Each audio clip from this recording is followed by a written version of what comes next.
What's good? This is David and welcome to Sneakers Yo. Ngayon, mag-unbox tayo ng in-order ko sneakers from Lazada. Bali, ang in-order ko sneakers dito ay ang Converse Chuck 70 High na white. In-order ko tong sneakers na to sa Lazada app, dun sa LazMall section nila. Alam naman natin na hindi lahat ng items doon ay original and legit. So kung lalo na kapag sneakers ang in-order nyo, sa LazMall kayo mag-order para hindi kayo magsisi. Kasi alam naman natin na lalo na sa sneakers, maraming fakes dyan or OEM. May mga ganun terms pa. So LazMall hanggat maaari. So, unbox na natin. Wait, bago pala natin i-unbox, iikot ko muna yung box para at least malaman nyo o magkaroon kayo ng idea kung ano ba itsura ng box kung sakali mag-order ka dun. So yan, yung pangalan ko, David Montalban. Yung ship date, May 12, order date, May 9. Ayan. COD, yan yung payment ko. Tapos ito yung 2,394. Yan yung price nung in-order ko. Bale, ang original price talaga nito ay 3,990. Tapos, nagkaroon ng sale sa Lazada. So, syempre, tinake advantage ko na yun. Ayan. So, yun yung pangalan ko, David Montalban. Contact number. Ayan. Ikot natin yung box. Lazada. Ayan. Yan siya. Ikot natin. Yung ilalim. Tignan natin. Ayan. So, ayan. Unbox na natin.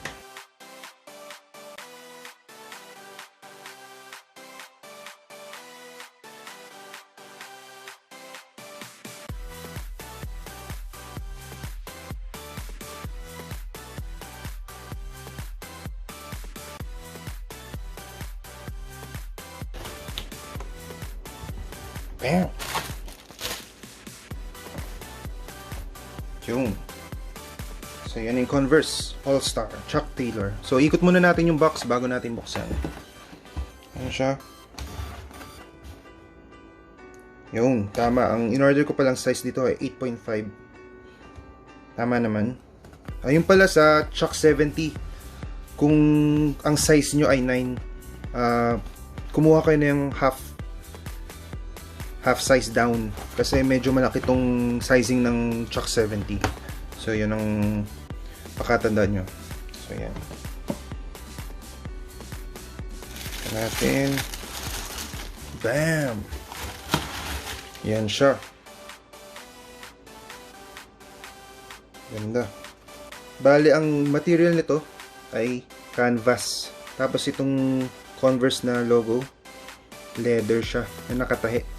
Parang patch. Ayan siya.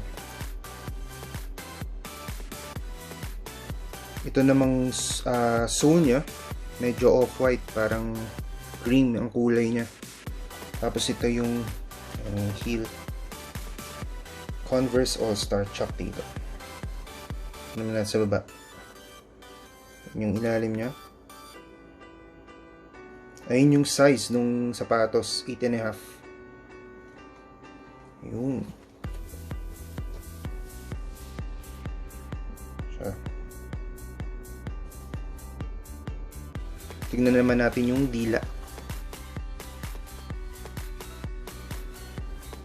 Yun siya.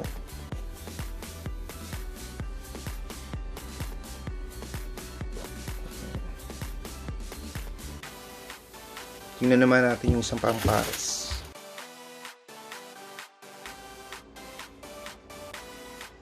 White canvas.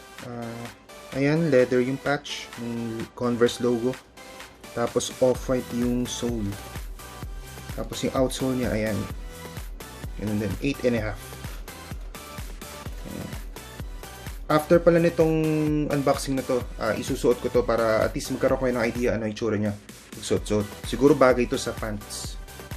Tapos ilalagay ko rin sa description kung magkano yung natipid ko. Kasi ang original price nito ulit 3,390 pesos. Pero ngayon nakuha ko lang siya ng 2,400. So, laking tipid. Yung. So, yun. Thank you. And Don't forget to subscribe and share the video and leave a comment kung may tanong kayo or suggestion or anything about sneakers. So yun, thank you.